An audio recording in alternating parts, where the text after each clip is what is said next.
Hey, Youth Keepers. As we're all aware, so many of the issues that seem to dominate the headlines these days have to do with either racism or the climate crisis. On the face of it, these two major areas of strife and struggle don't always seem to have a lot to do with one another. However, have you ever considered the possibility that both issues might be fundamentally connected, sharing the very same root causes that drive them? Well, in his book called Plundered, The Tangled Roots of Racial and Environmental Injustice, David Swanson makes the case that we really can't fully understand these two seemingly disparate issues apart from one another, and that both are inextricably linked by issues of culture, geography, history, and even theology. I think you'll find our conversation in this episode both intriguing and deeply challenging. Have a listen, and you'll see what I mean.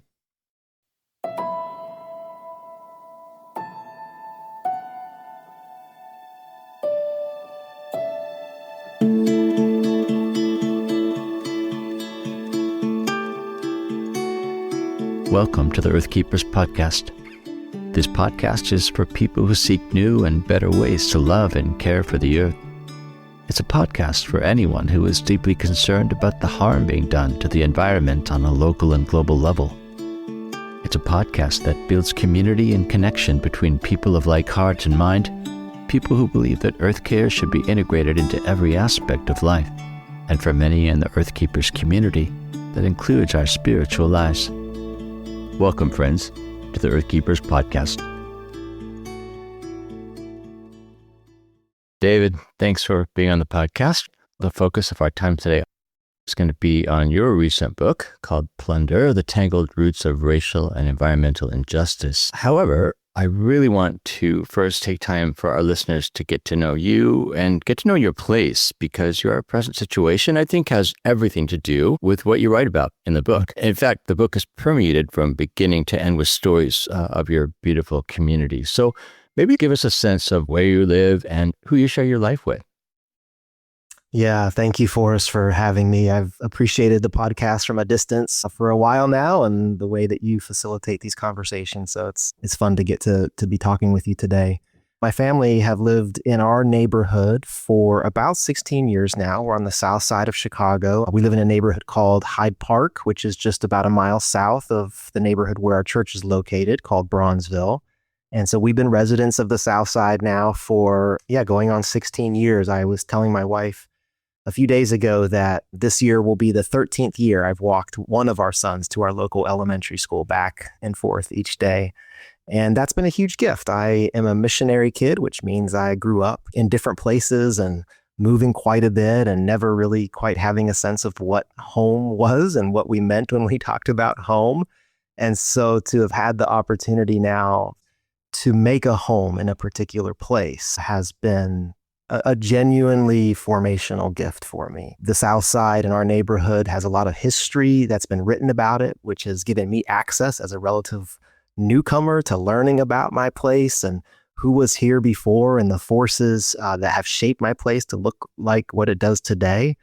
We're about a 10-minute walk from Lake Michigan, which is a major migratory route for birds that pass through in the spring and the fall. And so it's been a long process of slowly developing the attention to get to know my place. And I still feel very much a novice, but I also can say that I'm very much a different person today than I was 15, 16 years ago because of this place that has become our home. And you moved to this place for what reason? Was it specifically to pastor your church, or were you there for other reasons as well?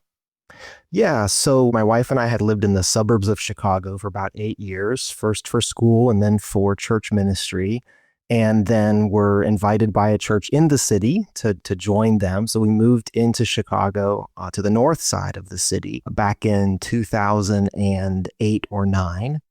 And that church was in the process of starting a church on the south side. And through a long series of very surprising events, we were asked to be a part of that church. There were some folks from the community who were part of starting that church. They knew it well and had discerned that this would be a good place for a church like ours to be started. And so we got to be a part of that from the very beginning. And so our move to this particular neighborhood was then connected with a community that was also learning to put down its roots as a congregation in this particular place. Now, your situation is somewhat unusual in that you are a white guy pastoring in a predominantly African-American neighborhood. Tell me, what's that about, and how did you end up making that commitment? Yeah, I don't know if I can answer the what that's about question. I think I'm still figuring that out myself. For those who don't know Chicago that well, I like to say that our church's neighborhood, which is called Bronzeville, is Chicago's version of Harlem in New York. Same kind of timeline, same kind of historical significance. African-American people leaving the Jim Crow South in search of economic opportunities, but also fleeing racial terror, moving to an area of Chicago that had a relative degree of opportunity and safety. And so for more than 100 years now, Bronzeville has been that physical location of safety, of flourishing, of cultural development, of economic empowerment, and continues to be that today, and now carries a particular historical meaning and legacy to it. And so, like I hinted at a second ago, it was hard for me to imagine being the pastor of this purposefully multiracial church located in this historic Black neighborhood. And yet, in God's surprising providence, much against my plan or will, ended up being the person invited to pastor that congregation. And that's what I still do today. So it has been 16 years this coming year of learning how to pastor well alongside others, very much a team approach in our congregation in this majority Black neighborhood, serving this multiracial church. Probably the biggest gift to me over those years has been friendships with other pastors in our community and other organizational leaders, Black men and women who have served and led so well in this community for a long, long time, who just graciously have offered friendship, mentoring, accountability, teaching.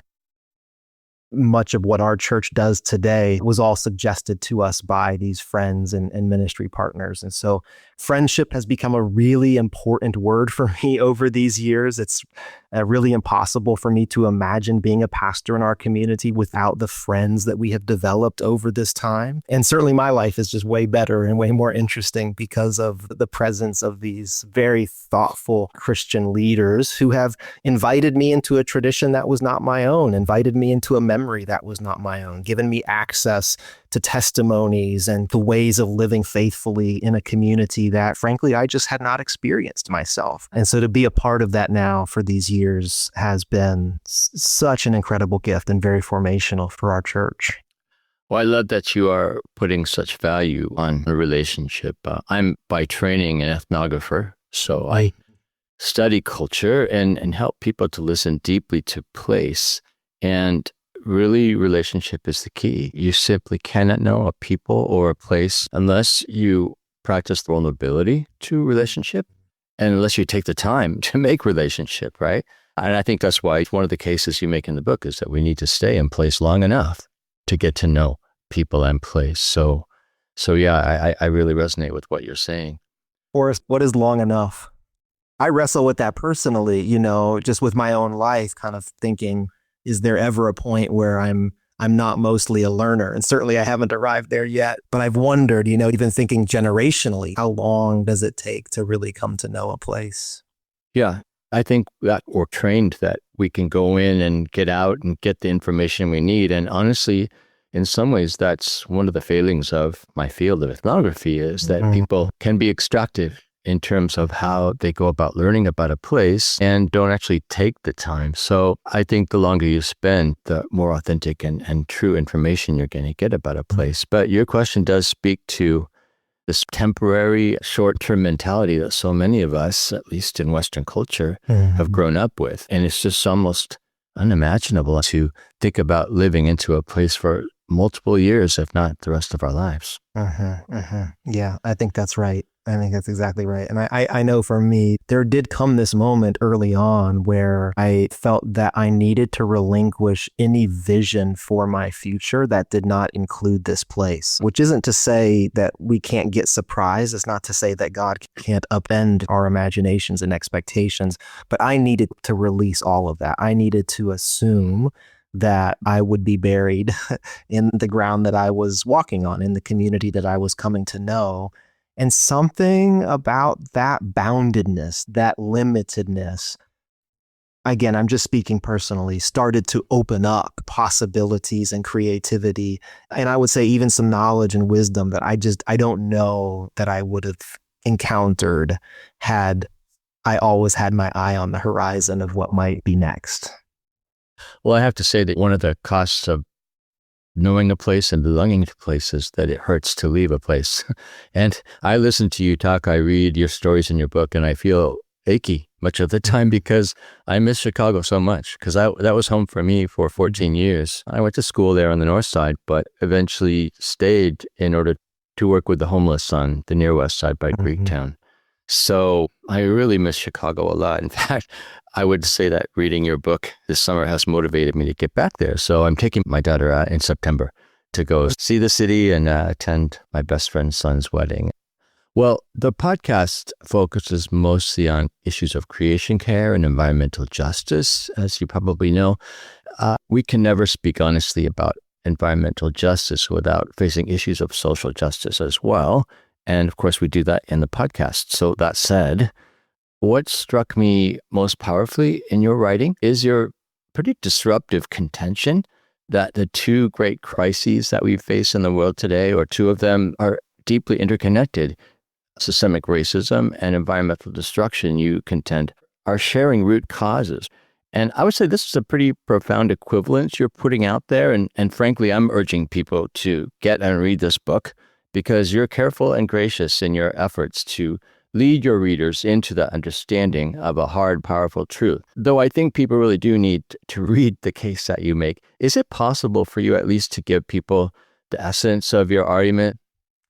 Yeah, and maybe Forrest, I could answer that just by way of some of my own story of grappling with these things. I studied outdoor education as an undergraduate and sort of imagined that would be the vocational trajectory of my life. Loved environmental sciences. I'd done an internship doing camp ministry in Bolivia, and this is what I imagined for myself. And then in graduate school, got redirected to the local church, and then particularly multicultural churches grappling with racial justice and reconciliation, and in an urban context. And my wife and I would joke over the years, we never would have imagined when we were living in the beauty of Montreat, North Carolina, that we would be located in a community like we are now in an urban space. And I, for a long time, just assumed that my concerns for ecological justice and creation care didn't have much to say about my newfound, deeply theological commitment to racial justice, to the reconciliation of God's people as a witness to the character of God and the beauty of the gospel. And I thought you kind of needed to pick and choose. I had an understanding that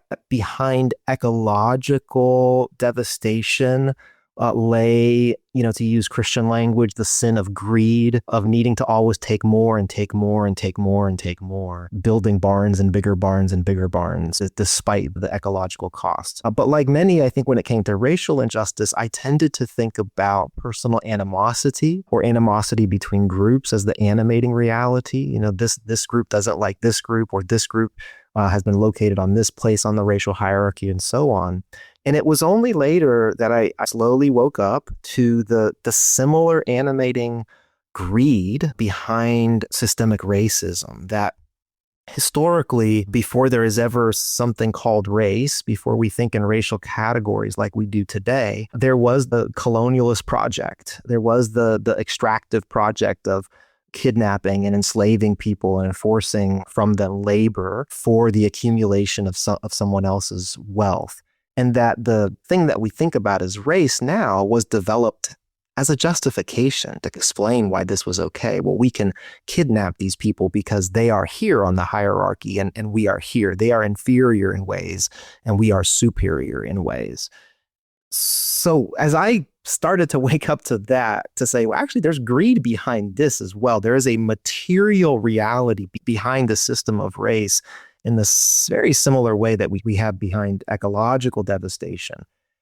Then stuff started to click together, and you start to see the parallels running throughout history, including Christian history, of the way that greed and then theft become written into our societal norms and the way that we function and so on. And so that to take the one without the other is to miss the animating force behind both. That if we leave our systems of greed and theft undisturbed, we're just kind of shuffling things around on the surface without actually getting to their heart. And the good news for me, particularly as a pastor leading a multiracial church, was thinking we actually have the capacity to hold both of these together, that the gospel actually has a whole lot to say about greed, about theft, about living in harmony with God's shalom and God's abundance and God's blessing and so on. So that is maybe a way to describe what I see as holding these two together, as well as starting to hint at why I think there's a way for us to live very, very differently. One thing that we at Circle would have learned, mostly from our indigenous friends, is that we all belong to the community of creation. There's not an us and them. There's not a hierarchy even, that we all belong and that we all are meant to live in love as the dynamic that infuses that family of creation. So I like it that you're breaking those categories down, that really the abuse in some ways is one and the same, the history, the theology, the philosophies that lead us to treat people poorly and objectify people are the same in many ways. One thing that really struck me powerfully is your challenge for us to rethink Jesus and rethink about the mission of Jesus, rethink the place of Jesus really in the history of the cosmos. And I wonder if you could tell us just a bit about that reimagined, revisioned conception of who Jesus actually is and how that makes a difference to the questions you're asking. I think especially as it relates to creation, we have this great theological tradition that creation itself is spoken into existence by Jesus. That through him, everything that is was breathed and spoken into creation. And so Jesus is creator. Evangelicals especially, we like to think about Jesus as savior and redeemer and yes and amen. But Jesus is there at the beginning. Jesus is the one through whom everything comes into being. But it's then Athanasius who uses this creation language to talk about the incarnation, to say that in taking on flesh, in becoming creaturely, Jesus then recreates. The creator recreates the universe. And in that language of recreation, it's like the doors just get blown open, right? What God has accomplished through Jesus is so immense. And we have so often contented ourselves with just the tiniest little sliver of what salvation or redemption or reconciliation means. And oftentimes, to riff a little bit on what you were just saying in terms of those bifurcating dualistic philosophies, we've contented ourselves with a kind of ethereal or spiritual salvation. But here in the incarnation, we see a recreation that is so earthy. It's so fleshy. You can taste it. You can smell it. You can feel the recreated soil in your hands. And so Athanasius, this Alexandrian bishop, he says that by taking on human flesh, and not just through his death, but in his life as well, Jesus recreates the entire cosmos. And I think for me, this is really important because sometimes as Christians, we can get nostalgic about creation. We can kind of talk about creation as this beautiful thing that was and now has been lost to us for all time. And while I'm immensely skeptical of the utopian instincts that infiltrate a lot of Christian thinking, there is something profoundly hopeful and courage-giving about a vision of creation having been recreated by its creator and then being invited into that caretaking process with the recreators. So Jesus for me is the great guardian against cynicism, despair, hopelessness, the empty tomb, which then roots our feet in this same soil, is the place for me that I come back to time and time again when I'm tempted to kind of throw my hands up in the air and say, well, it's the plunderers who always win. No, in the person of Jesus, we see something deeply subversive to the principalities and the powers of this world that, for me, just make it impossible to not keep pushing in this direction. To be honest, when I read those sections of the book where you're explaining this expanded understanding of who Jesus is, I had to put the book down several times. So I was just honestly moved to tears by it. And here's why. When you cast this vision of Jesus as the Redeemer of all creation, expressed and revealed in creation, that is the kind of God, first of all, I want to follow. I miss that Jesus. But maybe more powerfully for me right now is I suspect that my daughter's generation would rethink how they think about church and how they think about God if they were to maybe be set free to this much more true, much broader, more comprehensive vision of Jesus, apart from the narrow Jesus that the church has made him. Do you think that this maybe a reorientation of theology could be the future of the church? And that's my hope as one who's seeking to pastor along those lines. I find that in our context, we're not a large church. There's maybe 100, 120 people on a Sunday morning. And a large percentage of those are folks younger than 30 years old. I find that they're not looking for an easier Jesus. They're not looking for a Jesus that doesn't demand anything of them. They are looking for a Jesus whose salvation, whose redemption has been unleashed. It truly has something to say, has a word to say about, as we're talking right now, what's happening in Gaza, in the great tragedy that we're watching unfold there. That does have a word to speak about the profiteers of war who we see being unleashed in our political system right now. That does have a word to say about the kind of inequity built into a lot of our public education systems, on and on and on, right? And I think that the God who takes on human flesh as the means of the salvation and recreation of the entire universe, how can he not have something? How can there not be a word to be spoken into our own incarnate experiences in this grieving and groaning world? There has to be a word that is spoken into this. So while I am so grateful for the testimonies of the saints who under such duress always had the hope of heaven before them and who could look forward to the hope of heaven even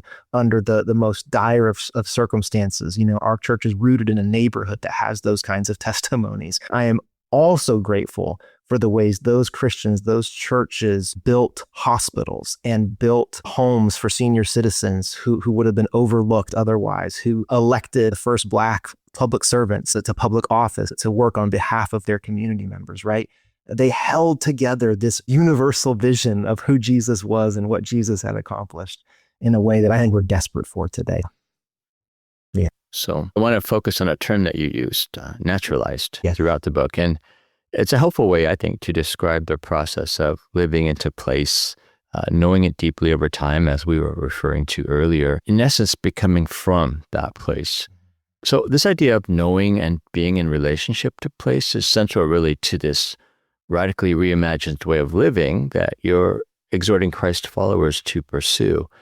Why is that so important, though, as a term, as a concept, as a practice, naturalization? Yeah, you talked a little bit about the way that different indigenous friends and mentors have been, important to you. I can say the same for me. This was a book I wanted to write for about 10 years, but I recognized I had this real big gaping hole when it came to understanding some of the indigenous history of our country, indigenous ways of thinking about Christianity. And so for a while, I just prayed that God would lead me into relationships with those who would be willing to walk with me in that. And thankfully, so thankfully, those relationships have developed and have had some really good teachers and mentors. And it really was through those people, those friendships, those mentors, that this language of naturalization developed. Because I heard two people in particular, Randy Woodley, who I know is a mutual friend, and then Robin Wall Kimmerer in her book, Braiding Sweetgrass. They both ask a similar question, which goes something along the lines of, is it possible for Western people to become re-indigenized to a particular place? And they're using this in the lower I case of the word, not to be conflated with being indigenous in the same way that we would think about. They're asking, is it possible for people who have for so long lived a rootless life, who for so long have had an eye on the horizon, who have so long had an extractive posture toward the land, toward the place, is it possible for us to shift so dramatically that we learn how to be cared for and to care for our places in a way that actually changes who we are? changes our posture to our places, to the creatures we share the place with, to fellow human beings, and so on.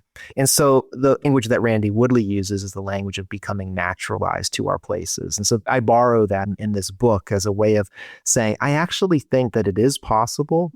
And more than that, I actually think it's utterly essential. I actually don't know that it's possible for us to address these crises of environmental degradation, systemic racism, without our feet being deeply rooted in the ground with a community around us. I honestly just do not think it's possible. I think the whole American extractive economy has been built around severing us from our places as a way of allowing race to have a profound power in our lives, a disordering power, and to then go along with the exploitation of creation itself.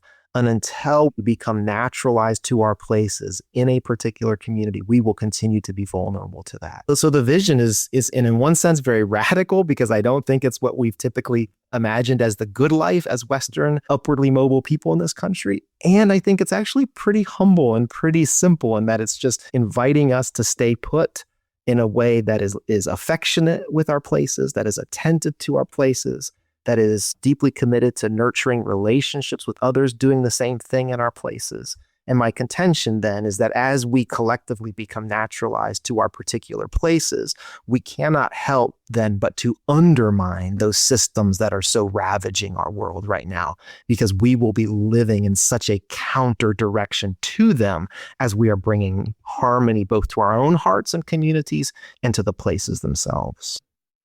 I think to come back to this word indigenous, as a term, if people know it at all, people talk about it really in terms of indigenous peoples like First Nations or Native Americans.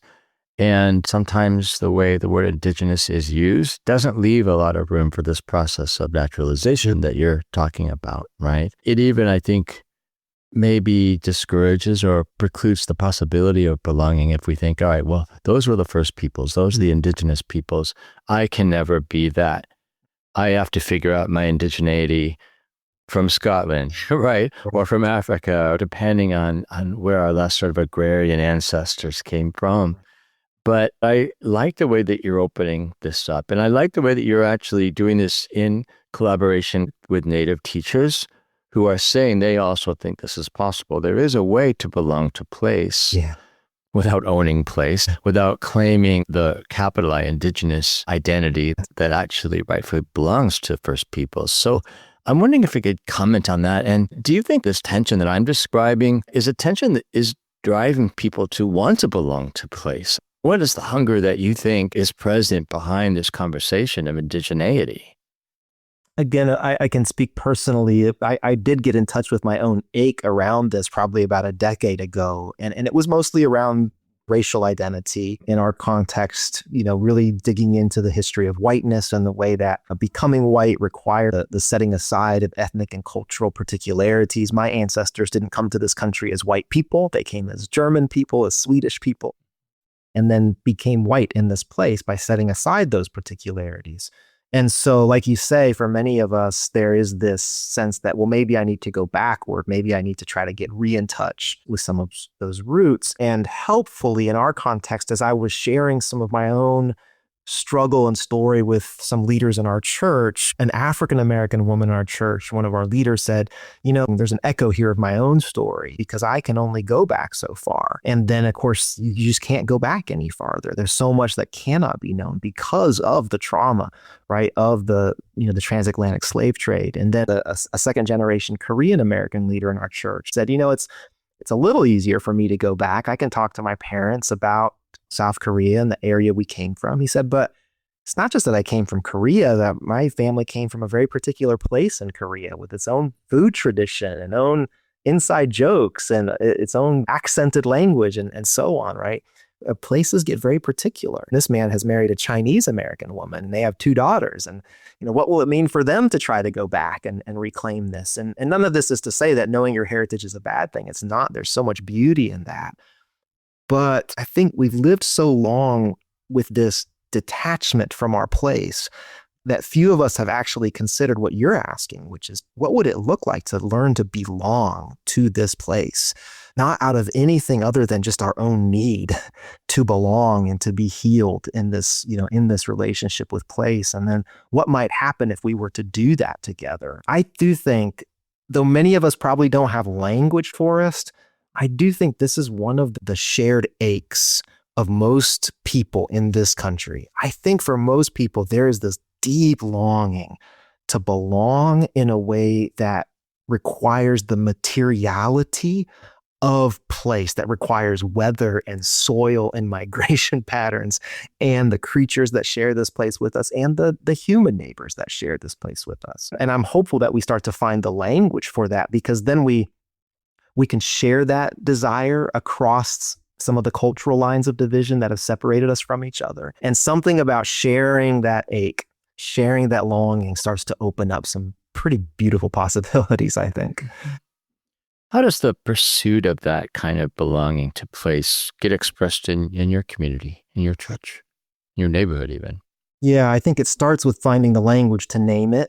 I think that ends up being really, really important, learning to speak truthfully about this. Again, most of us haven't necessarily had the language to do that. Part of that is involved in telling our own stories, learning to tell the stories of our different peoples and how those stories have led us to share this space together. And then there's another story that we need to tell as well. There is this bigger, sadder story about the way that our society has been organized that has made transience so desirable, or in some cases enforced upon people, so that we start to look at our places more clearly. We realize that our places have been in many ways organized purposefully for malicious intent, things like redlining, toxic waste dumps, etc. So we tell that story as well.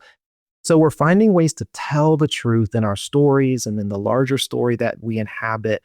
And something about the clarity of that, there's a lot of hard stuff in that, but something about telling the truth, I think, then starts to open up the possibility of something different. The Apostle Paul says that Christians are not to conform to the pattern of this world. And so often the patterns are just the things that we don't see, we take for granted, right? It's like, well, this is just how it's always been, or this is just normal. No, it's not normal that we live this way, actually. And it's in no way inevitable that we live this way. But until we start to tell these particular stories, it can be really hard for us to do that. So we prioritize that in our church community, hearing one another's stories, whether around potlucks monthly after service, around food that we bring to share, annual retreats, small group conversations.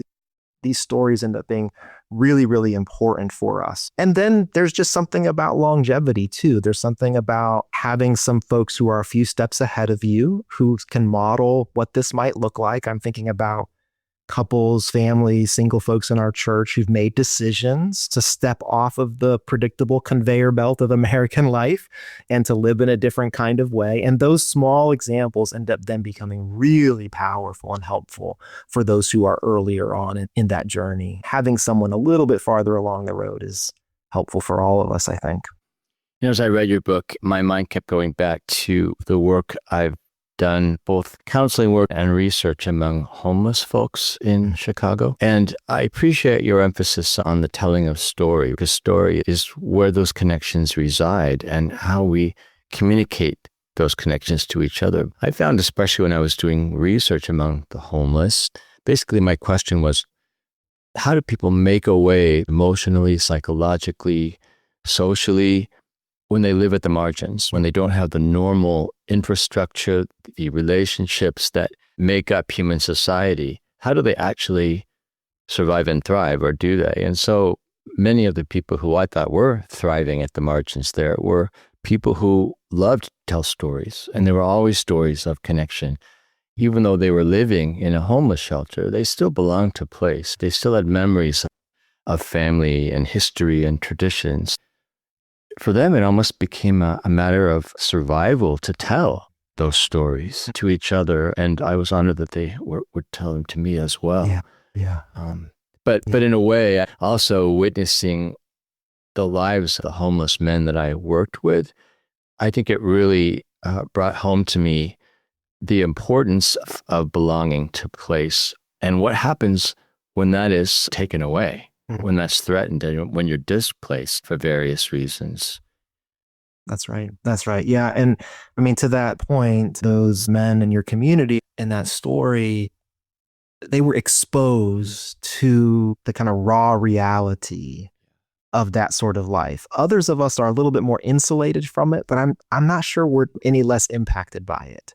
You know, we can be insulated by our bank account or by our education. I don't know that our souls, I don't know that who we are, our deepest place, is any less impacted by that kind of severing from belonging. And we medicate ourselves in different ways and we distract ourselves in different ways. And we look to the promise of the next thing or the next place or the next vacation or the next travel or whatever, right? To kind of distract ourselves from the wreckage that our lifestyle is inflicting on our world. But in some ways, those men testify, you know, to our own complicity and to our own participation in this way of life that is not good for anybody, right? I'm just as impacted and just as in need of belonging to the community of creation, to my own particular experience of the community of creation. Well, speaking of community, throughout the book, you make it really clear that, well, each of us as individuals, we have to make that decision to commit to living by principles of social and environmental justice.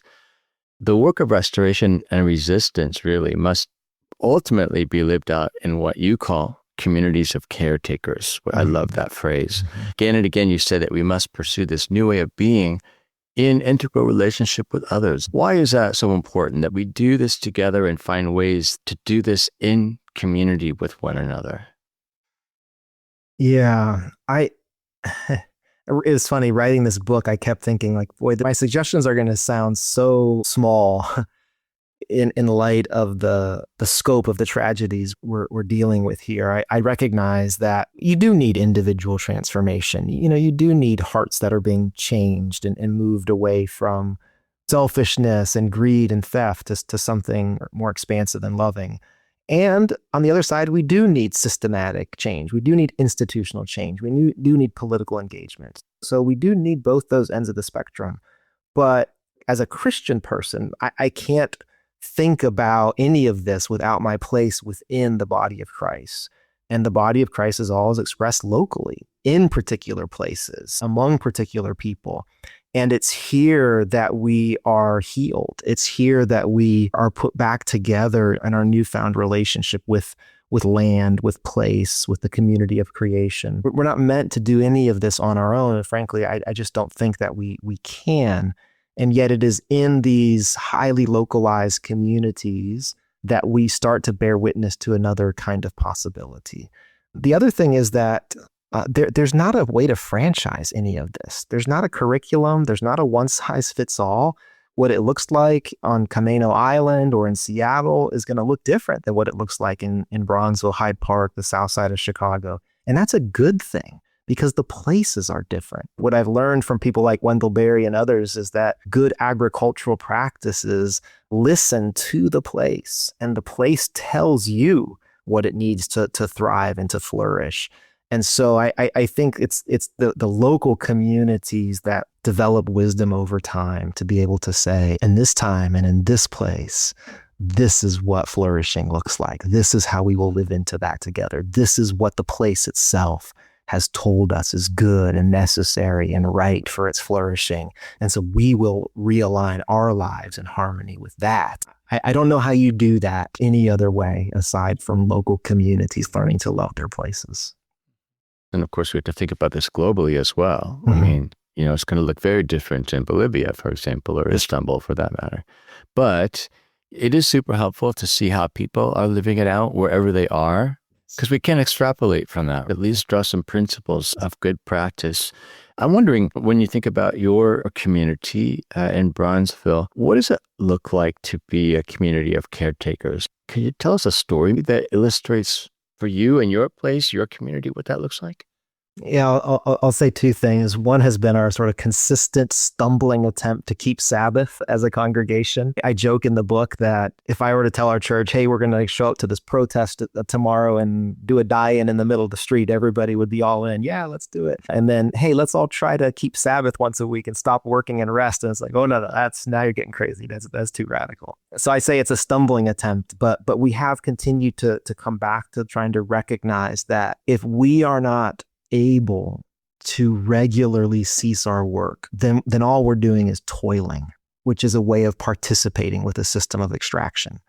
And so rest for our community has been one of those things, and trying to think about rest playfully as a source of joy, thinking about it not just individualistically, but hey, we rest together. That means you get to eat meals together. You go out to the lake together. There's lots of ways to enjoy this. It opens up our eyes to who in our community doesn't have access to a Sabbath rest because they've been reduced to a commodity and so on.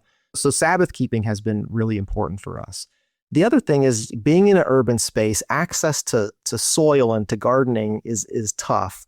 But years ago, through a relationship with a local elementary school, we were given access to some community gardens, which we were asked to rebuild and to care for.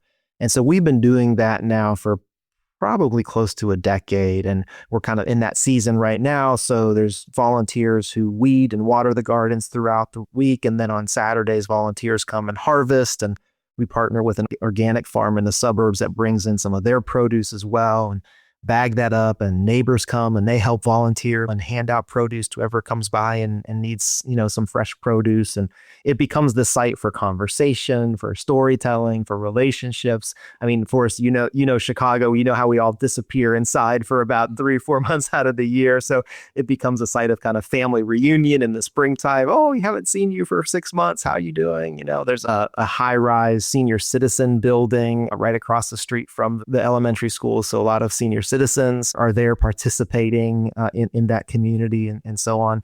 I joke to say it can be hard as a pastor to get people to volunteer for the setup team or the kids ministry or whatever, but I just got to get you to volunteer at the garden once and then you're hooked. I don't have to talk you into it again, because the experience is so enjoyable, even for urban people who haven't had that experience maybe in a generation or two. Something clicks pretty quickly. Oh, this is good. It's good to get my hands dirty. It's good to know what a tomato looks like on the vine. It's good to see how these moths are laying their eggs, and we got to figure out how to get them off, in a way that's good for the neighborhood and so on. So that, surprisingly, not part of any strategic vision on my part, has become a really formational part of our community life. In your book, especially the second part of it, you offer some down-to-earth challenges and practical advice to help us reorient our thinking and practices, Sabbath being one of them. There's a lot of good wisdom there, but one exhortation that stood out to me was your emphasis on nurturing hope. Obviously, talking about hope can be complicated, especially given the future that we look forward to.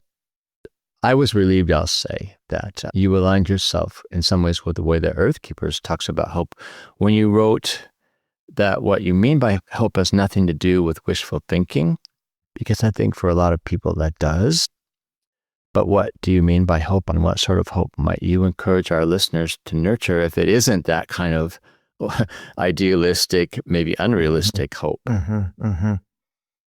Yeah, I'm a pastor, I'm a preacher, and I've spent a lot of time thinking about hope throughout different seasons in our church's lives. There's been these really traumatic moments in our society that have deeply impacted members of our congregation. When those Asian American women were murdered in Atlanta, our church really felt that. When the massacre happened at AME Church in Charleston, deeply felt by our church. The instances of police brutality and Black Lives Matter marches and so on. There's been these moments that feel almost apocalyptic to me, that where you go like, what?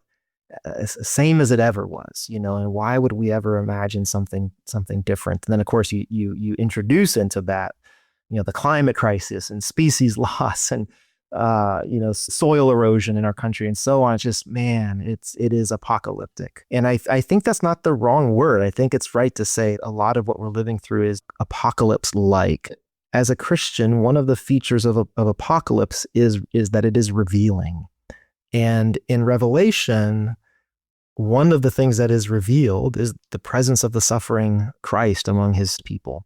I do think that the hope that Christian people have is rooted in the incarnate Son of God, buried in soil and raised from soil, and returning to soil, returning to God's good earth.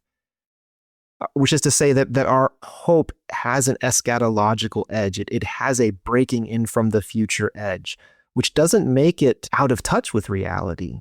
The best of the Christian tradition says that it breaks into our reality. It offers a kind of handhold.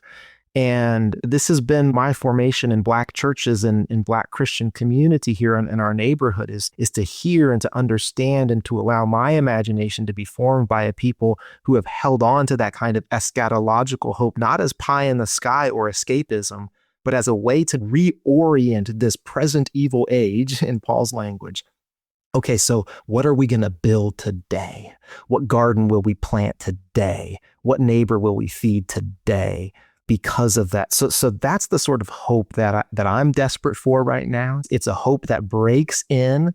Bell Hooks writes that Black people in Appalachia were never tricked by the white supremacist lie that it was all powerful, because we had access to nature and we knew what was all powerful was actually nature.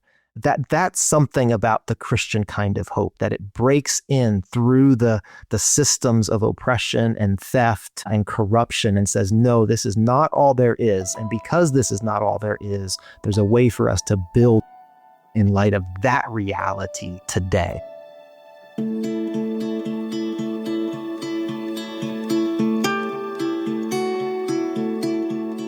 We've been in conversation with David Swanson about his challenging, useful book called Plundered, The Tangled Roots of Racial and Environmental Injustice.